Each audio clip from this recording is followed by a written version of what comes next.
Christmas Eve 1944. Deep in the frozen forests of Belgium, Aust Minrad von Lauert stood beside his command half-track, studying a map by flashlight. His 2nd Panzer Division had just achieved what Allied intelligence said was impossible.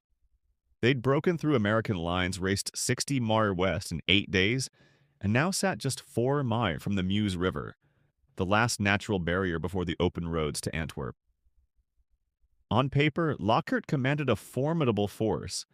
Panther tanks with 75mm guns that could punch through 3 inches of armor at 2,000 yards. Veteran crews who'd fought from Kursk to Normandy. And behind him, the entire weight of Germany's last great offensive. 3 armies, 200,000 men designed to split the Allied front in half. By dawn on Christmas Day, Losha would understand that his division was being systematically destroyed by an enemy his training had never prepared him to fight. December 16, 1944, 0530 hours. The Ardennes forest erupted with the largest artillery barrage the Western Front had seen since D-Day. 1,400 German guns fired simultaneously along an 80-mile front.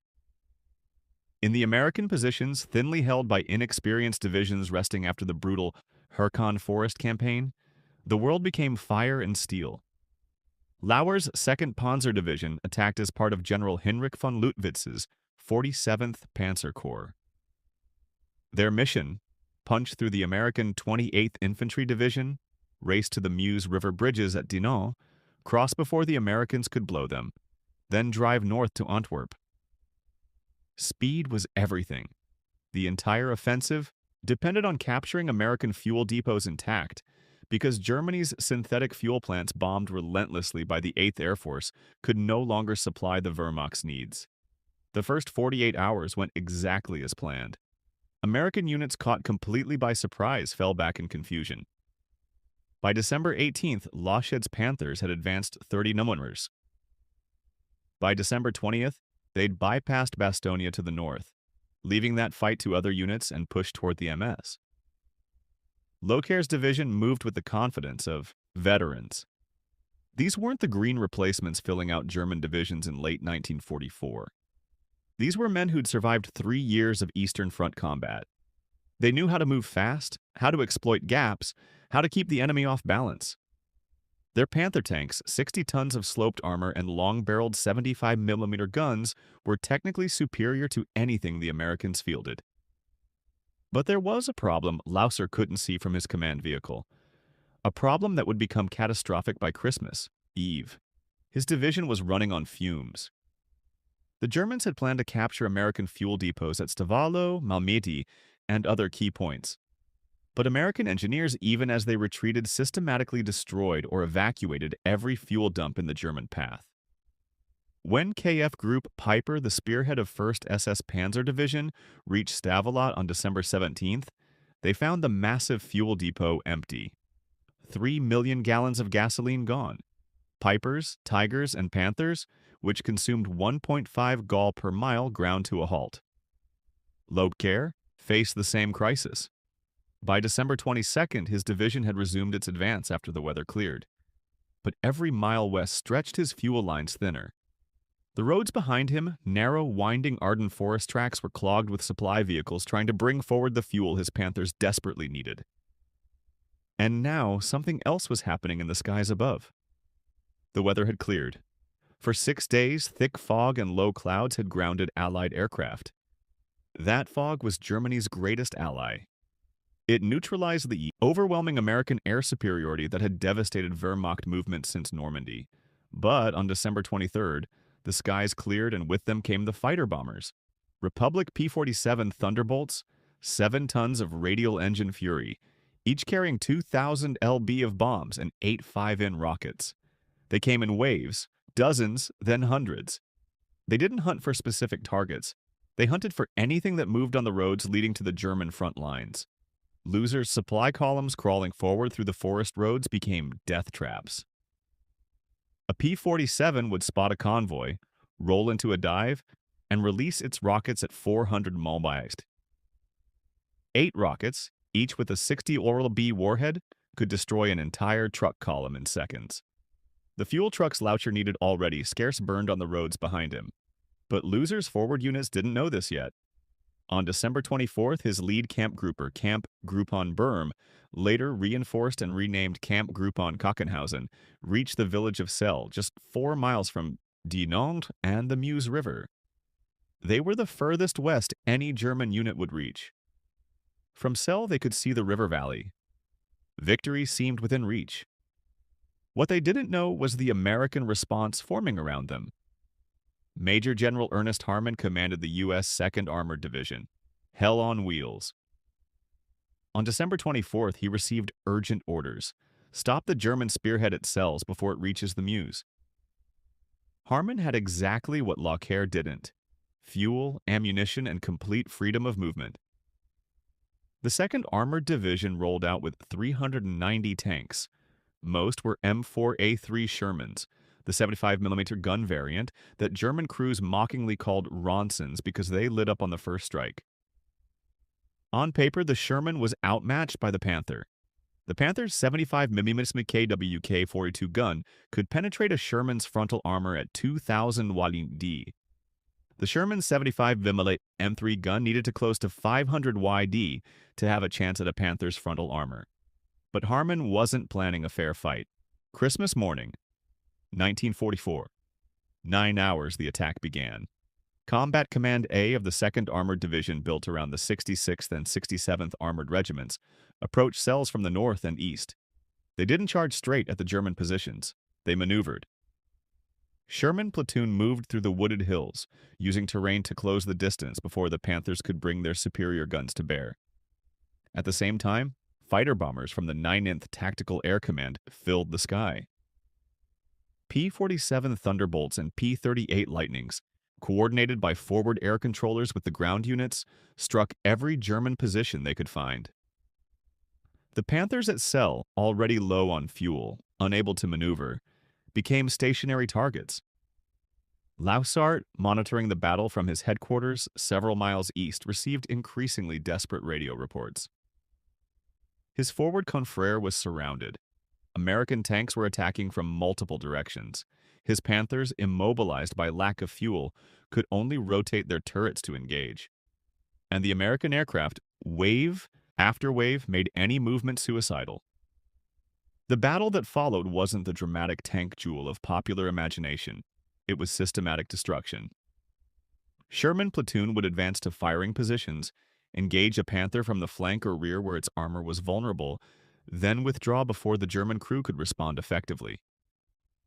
If a Panther tried to reposition, P-47s would hit it with rockets.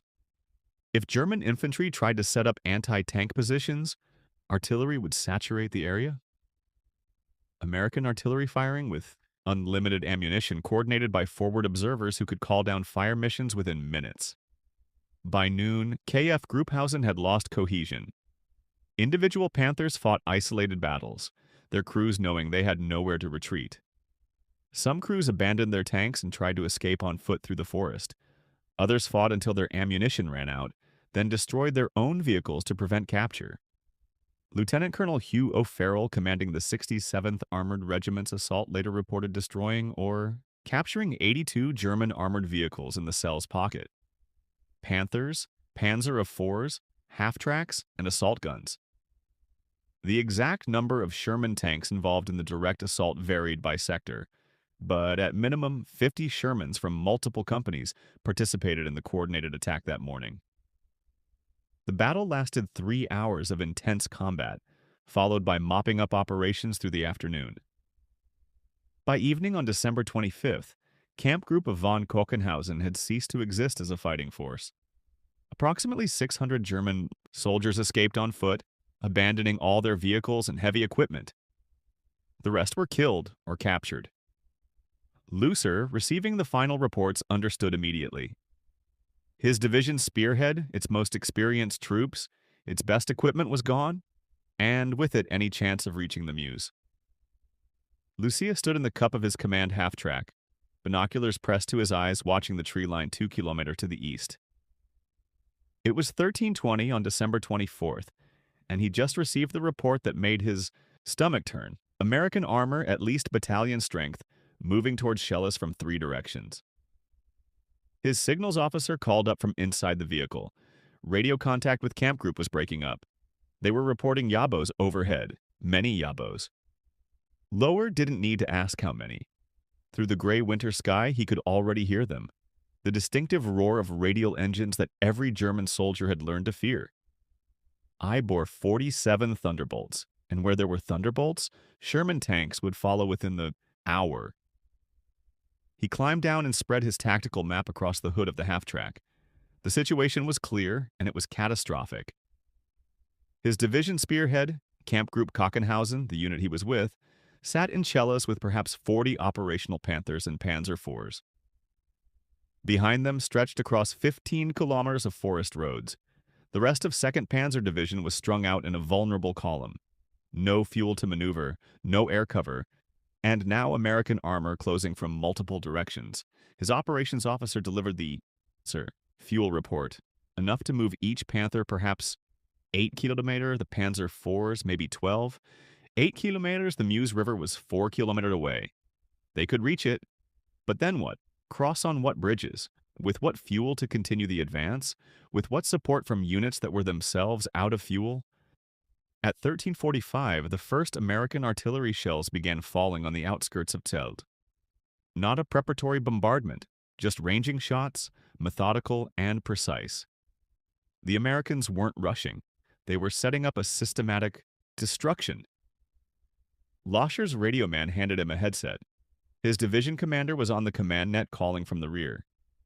The message was brief and offered no solutions. Hold shells. Reinforcements were being organized. A fuel convoy was en route. Loya knew what that meant. There were no reinforcements. There was no fuel convoy. He was being told to sacrifice his camp grouper to buy time for the rest of the division to withdraw. At 1420, Lowert watched the first wave of American armor emerge from the forest to the northeast. Sherman tanks moving in textbook formation. Lead platoon, support platoon, reserve, professional, cautious, overwhelming. He ordered his operations officer to count them. 10, 15, 20. The count continued as more Shermans appeared. 30, 40, 40. Sherman tanks in the first wave alone, and behind them Loser could see more. M4s, M10 tank destroyers, half-tracks carrying infantry. This wasn't a spoiling attack. This was an entire American Armored Combat Command, and it had come to Chellas specifically to destroy the 2nd Panzer Division. His Panther Company commanders were already positioning their vehicles, using buildings and terrain for cover. The Panther was superior to the Sherman in almost every measurable way. Thicker armor, more powerful gun, better optics. In a straight fight, one Panther could handle 3 Shermans. But this wasn't 3 Shermans. This was 40, and more were coming. At 1435, the first engagement erupted on the northern edge of Chellas. A Panther from 3rd Company fired and a Sherman exploded its turret, lifting off in a gout of flame. The other American tanks immediately dispersed and began returning fire, not trying to penetrate the Panther's frontal armor, but systematically targeting its tracks, its vision ports, its flanks. His radio man reported 5 minutes later, 3 Shermans destroyed, but the Americans kept coming. For every Sherman knocked out, 2 more appeared.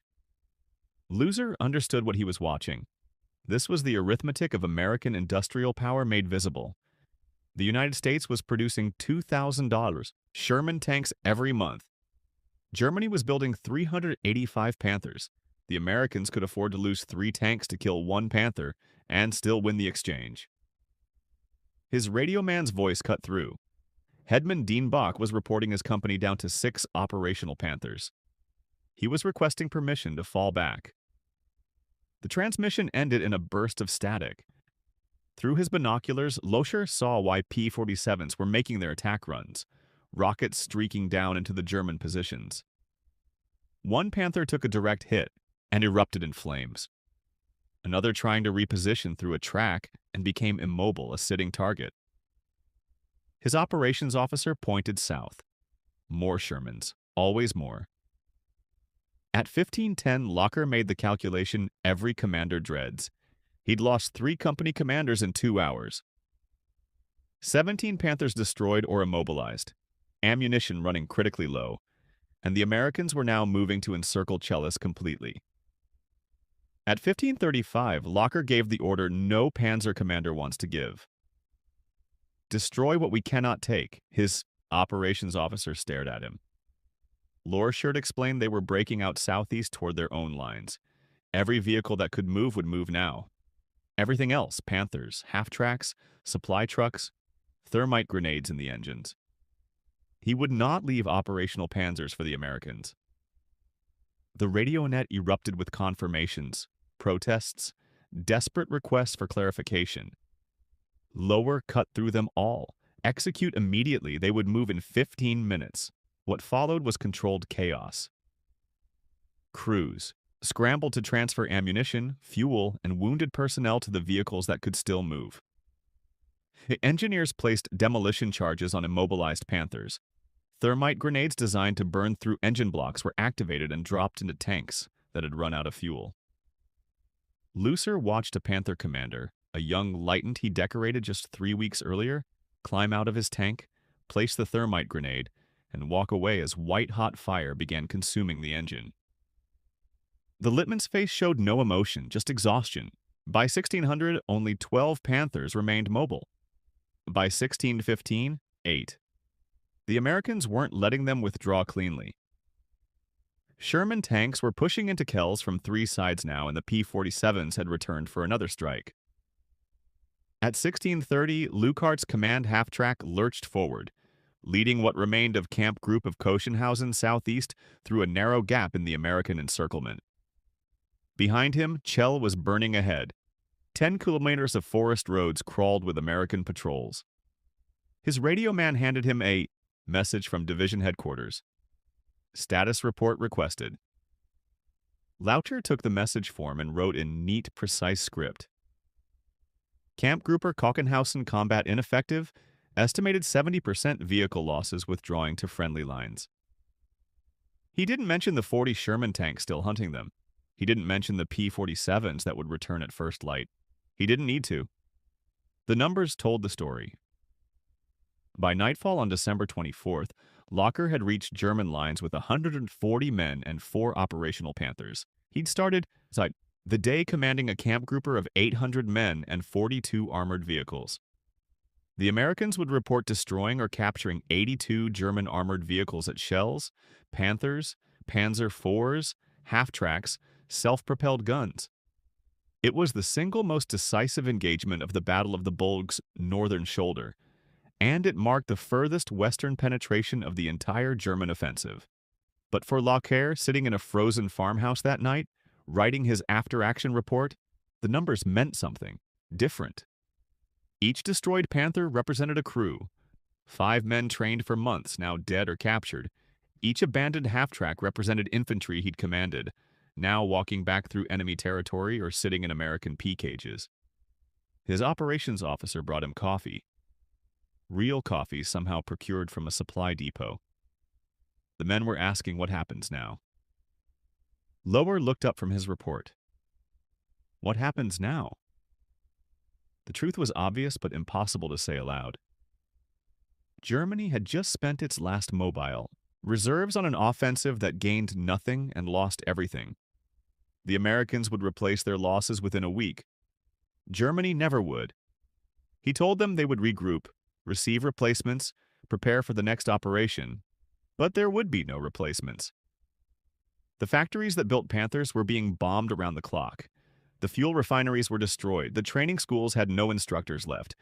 They'd all been sent to the front as emergency infantry. At Celle, Locker had learned the central truth of industrial warfare. Courage and tactical skill meant nothing against an enemy who could simply build more tanks than you could ever destroy. The Americans didn't need better tanks. They just needed more tanks, and they had them. 3 days after Chellas on December 27th, Laschet received orders to report to Field Marshal Model's headquarters. He made the journey in a requisitioned Kuhbalwagen, driving through roads clogged with retreating German columns, men on foot, horse-drawn wagons, the occasional half-track limping eastward on damaged suspension. The offensive was collapsing, not dramatically, not in a single catastrophic defeat, but in 1,000 small surrenders like the one at Cirsus. Units ran out of fuel and were destroyed. Battalions advanced too far and were encircled. Kampfgruppen that looked formidable on paper arrived at the front with half their vehicles broken down on Belgian roads. Model's headquarters occupied a concrete bunker near St. Vith. Inside, staff officers moved with the careful efficiency of men managing a disaster. Locaire was kept waiting 40 minutes before being ushered into Model's office. The field marshal looked 10 years older than when Locker had last seen him in November. Model gestured to a chair without preamble. He had read the report on Silis 42 vehicles to 4. He wanted an explanation. Lockett had prepared for this. They had encountered elements of the American 2nd Armored Division in overwhelming strength. Estimated 2 battalions of Sherman tanks with complete air superiority. They were out of fuel, unable to maneuver. Model interrupted. He knew the tactical situation. What he wanted to know was this. Could the Panthers kill their Shermans? Yes, they had destroyed at least 30 American tanks before. 30. Model leaned back and they kept coming. It wasn't a question. Lair said nothing. Model stood and walked to a map of the Ardennes pinned to the wall. Red arrows, German advances, had been drawn in confident strokes a week earlier. Now they were being erased, redrawn, shortened. The intelligence staff had told him something remarkable. The Americans had lost more tanks in the first week of this offensive than Germany had destroyed in the entire summer of 1944. And yet their tank strength was increasing. Increasing. How do you fight an enemy like that? Loet had no answer. Model didn't seem to expect one. Model acknowledged that Locaire was a good officer who had done what he could at Chelis. But this offensive, he gestured, at the map, a gesture of futility. They had gambled everything on reaching Antwerp before the Americans could react. They didn't reach Antwerp. They didn't even reach the Meuse, and now they had nothing left to gamble with. The meeting ended 5 minutes later. As Locker left the bunker, he passed a signals officer posting new casualty reports. 2nd Panzer Division, 62% vehicle losses, 41% personnel casualties. 12th SS Panzer Division, similar numbers. 1st SS Panzer Division, worse. Germany's last mobile reserve had been destroyed in 2 weeks. On January 15, 1945, Lockett sat in a makeshift command post east of the Rhine, reading intelligence reports about American tank production. The numbers were staggering. 17,500 Sherman tanks produced in 1944 alone. By comparison, Germany had built 6,000 Panthers and Panzer IVs combined. But it wasn't just tanks. It was everything. The Americans had produced 96,000 aircraft in 1944. Germany, 40,000. The Americans had 2.3 million trucks moving supplies to the front. Germany was using horses. His new operations officer, the third since December, entered with a status report. The replacement Panthers had arrived. 7 vehicles, 7 Panthers to replace 42 lost at Salis. And these 7 had been pulled from training units crewed by men with 8 weeks of instruction instead of the 6 months Lao Sier's original crews had received. That night, Lao Sier wrote a letter to his wife. He didn't mention sales directly. Censorship wouldn't allow it. But he wrote around it. He had learned that wars are not won by the bravest soldiers or the best tanks. They are won by the side that can build more tanks than the enemy can destroy, and then build more again. It was the lesson of cells, written in the wreckage of 82 German armored vehicles, and the bodies of 600 men. The Panther was superior to the Sherman in every technical specification, but America could build 4 Shermans for every Panther Germany produced, and could replace losses in weeks instead of months. The Battle of the Bulge officially ended on January 25, 1945. German losses 100,000 casualties, 800 tanks destroyed, 1,000 aircraft lost. American losses were higher in raw numbers. 80,000 casualties, 733 tanks destroyed, but within 3 weeks every American unit was back to full strength. Germany never recovered. The panzers lost in the Ardennes, at Sels, at Bastonia, at 100 other forgotten crossroads, represented the last mechanized reserve of the Wehrmacht. When the Allies crossed the Rhine in March, they faced an army that could barely move. Lower survived the war. In 1946, sitting in a British P camp, he was interviewed by American military historians researching the Battle of the Bulge. They asked him about Chellis, about the moment he realized the offensive had failed. His answer was precise. At 1420 on December 24th, when he counted 40 Sherman tanks emerging from the forest and knew that behind them were 40 more and behind those 40 more again, they could destroy them all day and they would still keep coming. That is when he knew. The engagement at Chellis lasted 3 hours. It destroyed 2nd Panzer Division as a fighting force and marked the high watermark of Germany's last offensive. But its real significance was simpler. It was the moment when tactical excellence met industrial reality and industrial reality won. The Americans didn't need better tanks, they just needed more tanks. And at Cles on a frozen afternoon 4 days before Christmas, that proved to be enough. Thanks for watching. If you found value in this story, like this video and subscribe to the channel. We focus on bringing you the forgotten stories and nuanced truths of World War II that deserve to be remembered.